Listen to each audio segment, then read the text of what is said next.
नमस्कार दोस्तों, मैं बजरंगलाल सैनी मेरे निजी यूट्यूब चैनल पर आप सभी का बहुत बहुत स्वागत करता हूं। जैसे कि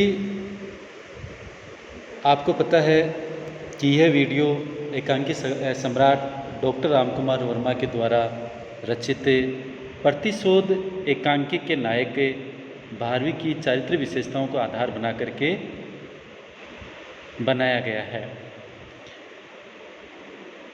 तो अपन प्रतिशोध एकांकी का जब अध्ययन करते हैं तो हमारे सामने 12वीं को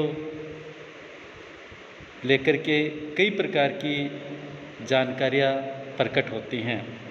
प्रतिशोध एकांकी के कथानक को देखें तो कथानक इस प्रकार है कि 12वीं किसी कवि सम्मेलन में गए जहाँ उन्होंने अपने समकालीन कवियों से शास्त्रार्थ किया और उनको हरा दिया। निरंतर विजय होते रहने से महाकवि 12वीं को अपनी विद्वता पर घमंड होने लगा।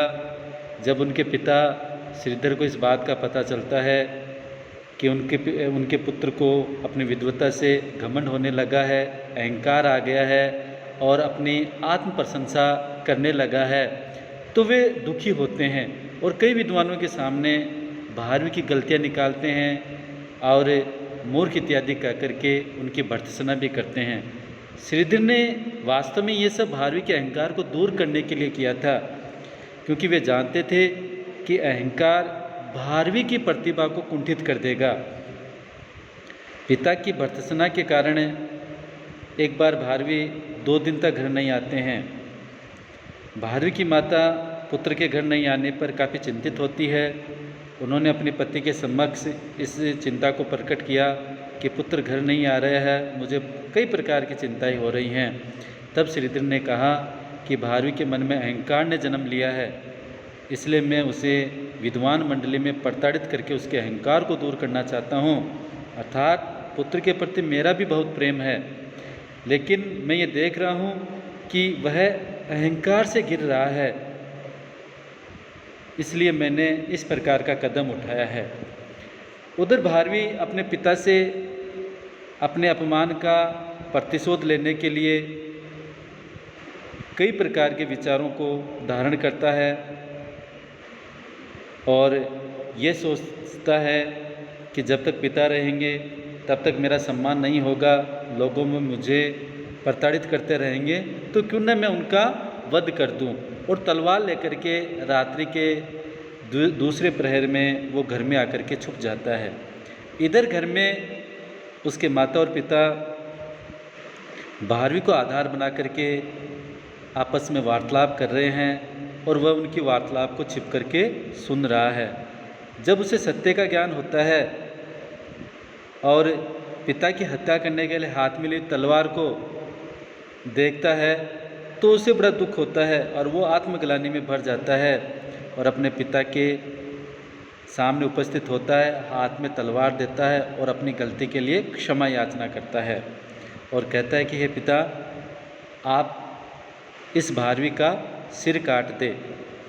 तब श्रीधर ने 12वीं को समझाया कि तुम्हारी आत्मग्लानि और पश्चाताप ही तुम्हारा अपराध है और उसकी सज़ा है। फिर भी 12वीं ने सज़ा के रूप में अपने ससुराल में जाकर के सबका कार्य करना और उनकी जुठन खा करके अपने पेट भरने की सज़ा स्वीकार करता है। तो इस प्रकार अपन 12वीं को कई प्रकार से देखते हैं। तो उनके चरित्र के संबंध में हम जो मुख्य विशेषताएं हैं उनकी अपन चर्चा करते हैं। प्रतिशोध एकांकी का जो प्रमुख पात्र है वो महाकवि 12वीं है और यह संस्कृत के महाकवि थे।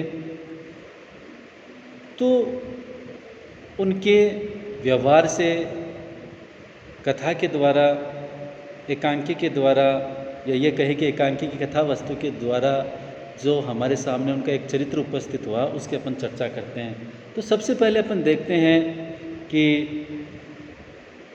संस्कृत के प्रतिष्ठित व्यक्ति अर्थात महाकवि भारवी का संस्कृत साहित्य में अमर नाम है। उन्होंने अनेक काव्यों की रचनाएं की।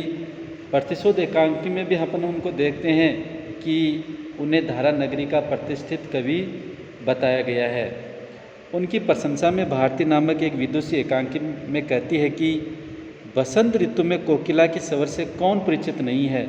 प्रभात में भैरव राग के स्वर किसी जागरण का संदेश नहीं देते। पूर्णिमा के आकाश में अमृत का कलश चंद्रमा अंधकार के हृदय में भी प्रकाश की मंदाकिनी प्रभावित कर देता है। ऐसे ही है महाकवि भारवी, उन्हें कौन नहीं जानता। तो इस प्रकार अपन कहते हैं कि इस एकांकी में एक प्रतिष्ठित कवि के रूप में वो हमारे सामने उपस्थित होते हैं। दूसरी उनके चरित्र की जो विशेषता है वह है माता का वात्सल्य पुत्र, अर्थात भारवी की माता सुशीला अपने पुत्र से बहुत प्रेम करती है और हमेशा उसकी चिंता करती है कि मेरा पुत्र सकुशल रहे। 2 दिन से जब भारवी घर नहीं आता है तो उसकी माता सुशीला को बड़ी चिंता होती है। वह अपने पुत्र की प्रतीक्षा कर रही है और उसने भोजन भी ग्रहण किया है या नहीं किया है, बार बार वो चिंता करती है। पति से भारवी के आने का कारण पूछती है। भारवी के पिता बार बार सुशीला को समझाते हैं कि वह कवि है, कवि के लिए घर और संसार में फर्क नहीं होता। भारवी अपने माता पिता का प्रिय पुत्र है। माता पिता दोनों को भारवी की सफलता पर गर्व है। भारवी की माँ सुशीला तो कहते हैं क्या भारवी के पिता हैं तो शास्त्र का चिंतन कर सकते हैं, मैं कैसे करूं। आज दूसरा दिन है और वह नहीं आया, और दिन तो वह जल्द आ जाया करता था। आज दूसरी रात्रि का प्रहर है और वह अभी तक नहीं आया है, न जाने कहाँ होगा, उसने भोजन भी किया होगा या नहीं। तीसरे उसकी चरित्र की जो विशेषता है वह है भारवी के मन पर विजय का अहंकार। एकांकी में हम देखते हैं कि भारवी एक सफल एवं प्रकांड कवि के रूप में हमारे सामने उपस्थित होते हैं और कई कवियों को शास्त्रार्थ में हरा देते हैं। विभिन्न कवि गोष्ठियों में निरंतर सफलता अर्जित करने के कारण भारवी के मन में अहंकार ने जन्म ले लिया है। भारवी के पिता पंडित श्रीधर उसके इस अहंकार के कारण चिंतित हैं। वे कहते हैं कि मैं इधर देखता हूँ कि पंडितों की हार से उसका अहंकार बढ़ता ही जा रहा है। उसे अपनी विद्वता का घमंड हो गया है, उसका गर्व सीमा का अतिक्रमण कर रहा है, वह मुझे सहन नहीं हो सकता है। तो इस कथन से भी हमें पता चलता है कि भारवी के मन में विजय का अहंकार है। पिता द्वारा अनुशासित उनके चरित्र की अगली विशेषता है। भारवी के पिता ने जब भारवी को अहंकार के वशीभूत होकर आत्म प्रशंसा करते सुना तो उन्हें बहुत दुख हुआ और उन्होंने भारवी को उसके समक्ष कविजनों के समक्ष ही डांट फटकार लगाई। उसकी काव्य रचना में त्रुटियां निकालकर उसे मूर्ख कहा और उसकी भर्त्सना की। पिता के इस आचरण से वे पंडित कवि भारवी की ओर देखकर हंसने लगे। भारवी के स्वर में ही बोलकर वे उसका प्रयास करने लगे और तालियां पीटने लगे। भारवी ने व्यथित दृष्टि से अपने पिता की ओर देखा और फिर गलाने से अपने मुख को हाथों से छिपा लिया और चुपचाप वहाँ से एक ओर चले जाते हैं। पिता ने उसे जाते हुए देखा किंतु अनुशासन की मर्यादा का ध्यान रखते हुए उसे रोका नहीं।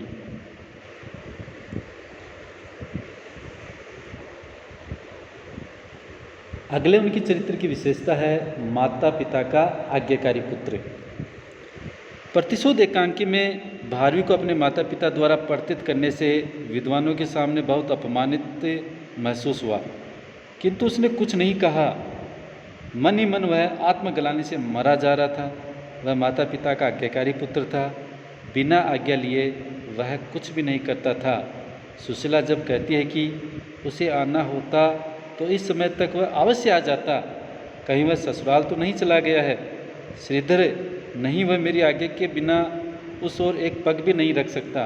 तो इस कथन से ये पता चलता है कि भारवी माता पिता का आज्ञाकारी पुत्र है। आकर्षक व्यक्तित्व का धनी भारवी के चरित्र की एक अन्य विशेषता है।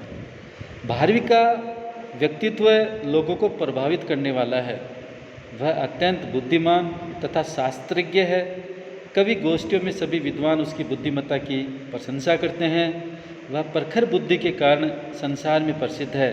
उसकी माता सुशीला उसके विषय में बताती है, कावसे वस्त्र धारण कर, पीत रंग का अधोवस्त्र और नीले रंग का उत्तरीय कुंचित केस, मस्तक पर पीत चंदन की पत्रावली, मध्य में अरुण बिंदु, इस प्रकार वह अत्यंत प्रभावशाली एवं सौंदर्य से युक्त था। कवि एवं विद्वजनों में उसकी प्रशंसा एवं प्रतिष्ठा थी, जिससे उसके माता पिता भी प्रसन्न थे। महाकवि की उपाधि से विभूषित भारवी अत्यंत आकर्षक व्यक्तित्व का धनी है। अगले उनके चरित्र की विशेषता है कुशल शास्त्रज्ञ। प्रतिशोध एकांकी में अपन देखते हैं कि भारवी शास्त्रों का ज्ञाता है। वह शास्त्रों के ज्ञान के बल पर संसार में अपनी प्रतिष्ठा बनाए हुए है। भारवी के विषय में भारती कहती है कि गत पूर्णिमा के पर्व पर उन्होंने जो शास्त्रार्थ किया था, उसमें शास्त्र को जैसे जीवन मिल गया। आज तक वेदांत की मीमांसा इतनी सुंदर मैंने नहीं सुनी जैसी महाकवि भारवी के मुख से सुनी। जैसे ब्रह्म ज्ञान सरस्वती की वीणा पर नृत्य कर रही हो, इसी प्रकार उसकी प्रशंसा करते हुए उसके पिता श्रीधर भी कहते हैं कि मेरा लाल आज संसार का सर्वश्रेष्ठ कवि है। आत्मग्लानि से पूर्ण भारवी के चरित्र की एक अन्य विशेषता है। जब भारवी अपने अपमान का बदला लेने के लिए हाथ में तलवार लेकर अपने पिता का वध करने के उद्देश्य से घर के एक कोने में छिप जाता है, तभी उसने अपने माता पिता का वार्तालाप सुना और माता पिता को अपने लिए व्यथित और चिंतित देखा। तब उसे सत्य का ज्ञान हुआ कि मेरे पिता मेरे अहंकार का नाश करने के लिए मुझे प्रताड़ित करते थे, जिससे मेरी सफलता के मार्ग में अवरोध और कंटक न रहे। तब भारवी को स्वयं पर बहुत शर्मिंदगी और ग्लानि तथा पश्चाताप का अनुभव हुआ और उसने तलवार लेकर के कहा कि पिता, मैं आपका पुत्र होने के योग्य नहीं हूँ, इस तलवार से मेरा मस्तक काट दीजिए। वह अपनी माता से भी कहता है कि मैं इतनी ग्लानि में हूँ माँ कि संभवतः है मुझे जीवन भूख न लगे। अपराध का प्रायश्चित करने वाला, ये महाकवि भारवी के चरित्र की एक अन्यतम विशेषता है। भारवी ने क्रोध में आकर अपने पिता से अपने अपमान का बदला लेने के लिए तलवार से उनकी हत्या कर देने की योजना बनाई थी, किंतु जब उसने अपने पिता के मन की बात छिप कर के सुनी तो उसे पता चला कि उसके पिता उसके हित और कल्याण के लिए ही उसे प्रताड़ित कर उसकी सफलता के मार्ग के अवरोधों को दूर करना चाहते हैं। तब उसे अपने अपराध का बोध होता है और वह स्वयं अपने पिता से उचित दंड की व्यवस्था करने के लिए कहता है। वह कहता है कि जब तक आप मेरे लिए प्रायश्चित की कोई व्यवस्था नहीं करेंगे, तब तक मेरे हृदय को शांति नहीं मिलेगी। अंतिम उनके चरित्र की विशेषता हमारे सामने उपस्थित होती है, वह है न्यायप्रिय व्यक्ति। भारवी को अपन देखते हैं तो वह एक न्यायप्रिय व्यक्ति के रूप में भी हमारे सामने उपस्थित होता है, क्योंकि अपने पिता से वह कहता है कि यदि आप अपनी पुत्र वत्सलता में अडिग रहे और पितृ हत्या का निश्चय कर भी दंडित रहे, मेरे लिए क्षमा असहनीय होगी। आप चाहते हैं कि आपका पुत्र भारवी इस संसार में जीवित रहे तो उसे दंड दीजिए, क्योंकि मैं जीवन को दंड नहीं समझना चाहता। ये ब्रह्म की विभूति है, इसे चिंता में घुलना, पाप में लपेटना, दुख में बिलखना सबसे बड़ा अपराध है। मेरे मन की शांति के लिए आप शास्त्रानुसार दंड की व्यवस्था करें। तब श्रीधर कहते हैं कि तुम 6 माह तक ससुराल में जाकर सेवा करना और झूठे भोजन पर अपना भरण पोषण करना, और भारवी से तत्काल स्वीकार कर लेते हैं। इस प्रकार हम इस संपूर्ण एकांकी में देखते हैं और निष्कर्ष रूप में ये कह सकते हैं कि महाकवि भारवी के चरित्र को गढ़ना एकांकीकार ने कुशल शास्त्रज्ञ, प्रखर बुद्धि, आज्ञाकारी पुत्र, अनुशासित व्यक्तित्व प्रभावशाली व्यक्तित्व, न्यायप्रिय व्यक्ति, वात्सल्यमय पुत्र, पश्चाताप से युक्त अपराधी के रूप में की है। यह चरित्र आज भी उतना ही बड़ा आदर्श उपस्थित करता है जितना उस युग में था। अतः यह एकांकीकार की सफलता का उदाहरण है। इस प्रकार हमारे सामने भारवी का चरित्र है। कृपया मेरे इस वीडियो पे अपने निजी विचार अवश्य प्रकट करें और मेरे YouTube चैनल को सब्सक्राइब करें, वीडियो को लाइक करें। बहुत बहुत धन्यवाद। हम जल्दी ही आपके सामने अगला वीडियो लेकर के उपस्थित होंगे। धन्यवाद।